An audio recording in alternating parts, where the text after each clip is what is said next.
Welcome back to Digiburst, guys. I am here at the Brisbane Convention Centre, ready to play at the Brisbane Regionals for BT8 and EX2. I can't wait to get stuck into it because, well, this is the last top tier tournament of BT8 / or EX2 format because honestly, this weekend is the pre-release for BT9, which is super crazy considering how late this tournament is being held. So, and the ban list just dropped, which means that this will be the last time we'll be able to experience yellow and blue hybrid in their current forms before all the hits are made. So it'll be so much fun just to see this last experience, especially because this is my very first regionals experience in a real life tournament with 100+ players. It's going to be so much fun. I can't wait to get stuck into it, and we'll see you in.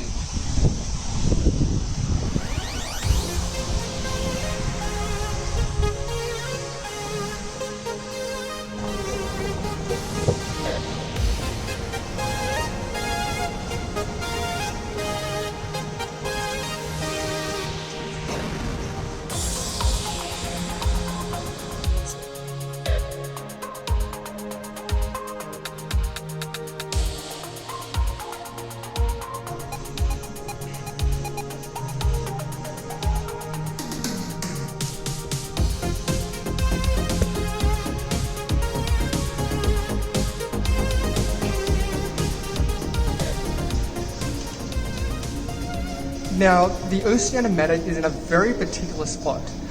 We are on the very end of BT8 and EX2 format.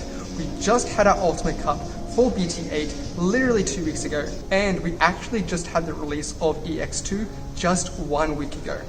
That means that this particular format, or this particular meta for this regionals, will be quite different to how other tournaments may have gone in the English format.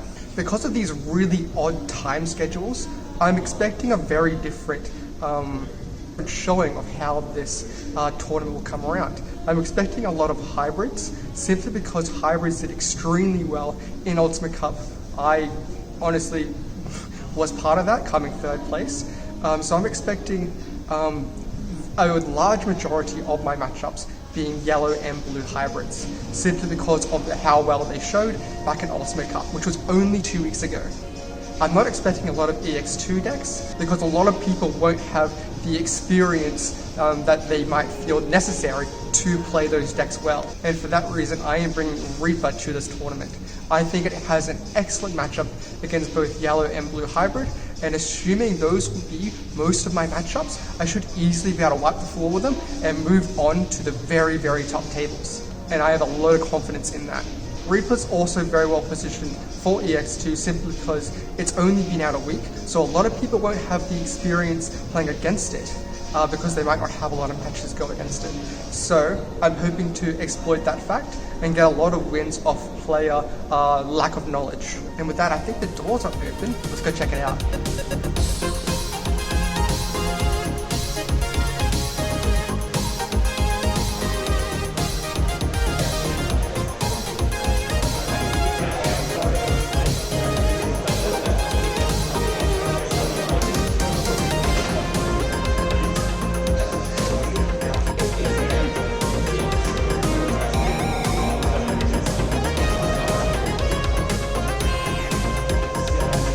So, round 1, I went up against Digimon, a deck I have 0 experience against, and I have absolutely no idea what the effects do.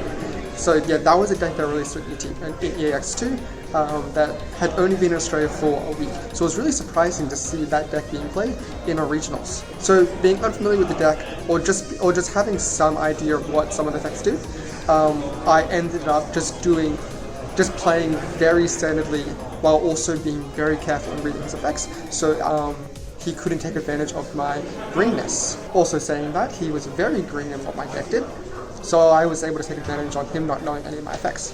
But I of course read him all the effects when they were relevant. In the end, I took that one out pretty convincingly with a 2-0 win.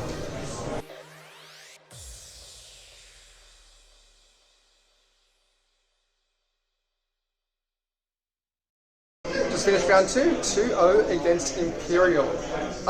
So my meta call for there being lots of blue hybrid and yellow hybrid, kinda incorrect. Turns out everyone, well, about 30% of the guys here are playing Imperial, which is a horrible matchup for D-Reaper, but the second plan of Reaper not being familiar to players is actually working out very well. My opponent made a lot of misplays and played into what Reaper does. Especially with my TK carries. First game they rookie rushed me a lot, but I was able to secure board presence running over their Digimons, and they eventually started bricking when they started playing their rookies way too much. So I exploited that and took that 2-0 very well. And my first loss against lane that was actually kind of surprising, blue hybrid. Oh man, I played it perfectly. You'll probably see it in the replay that I'll have. But the reason I lost is because I bricked super hard with my searches. Between, I think, turn 5 and 8, I didn't see any searches from my draws, and I just needed that one more to get the gatekeepers online, and then I would have been able to wrap that up from there.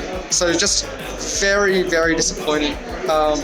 And in game 3, he rookie rushed me, and all his rookies lived, and I couldn't out his rookies because he was able to stun them with a very early Korikaku Tourney, so I couldn't answer his rookies that are being stunned, and unfortunately they didn't die in security, so that just made a really big hassle. I was working with only like 1 security on turn 3, so it was just really awkward for me that I couldn't out his board. And then late in the game, I was able to establish 6 searches underneath the mother. All I needed was to find a gatekeeper, and I would have had it. So just very unfortunate bricking here and being rookie rushed. Other than that, we're still in the very high tables. Hopefully we can score the top 8 with only 1 loss. We'll kick it around.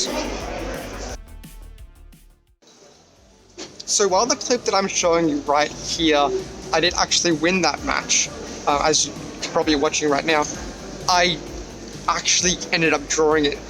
Very unfortunately, because they ended up going super high in their security, and they took me out of game shot on game 2.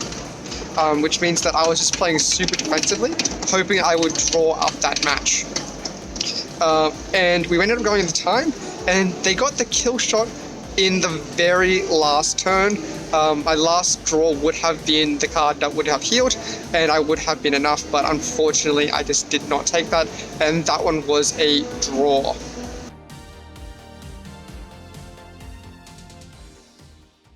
And in the very last match, I unfortunately couldn't record because my phone was in super low battery, so I went up against security control, took the first game very easily. I was super scared of Holy Flame coming out of security, so that's why I played really slowly and very delicately, just to make sure I wasn't checking it, and that's what I was mainly concerned about. But that ended up being my downfall going to game 2. This one went into time again, and he won that one just barely on the very last turn again. So my last 2 matches were draws. There was a time where I could have reaped him while I only had like 5 or so security, but I was very scared of the Holy Wave coming out, so I was trying to do chip damage with my guys just to make it safer. Little did I know that he wasn't actually playing Holy Flame. Like, oh! It frustrates me so much because I missed kill shots so many times trying to do chip damage by putting guys on board before I put the Reaper down, and then he just kept healing up and got super tall in security, and then he ended up out of range for my Reaper. It was ridiculous. And somehow he ended up pulling it back and won on the very, very last turn in time. Ugh, it's frustrating. So in the end, I went 3 wins, 1 loss, 2 draws. And my 1 loss, Blue Hybrid, ended up winning. Oh, such a shame. So I think this lesson is just stick to what I know and just play Blue Hybrid.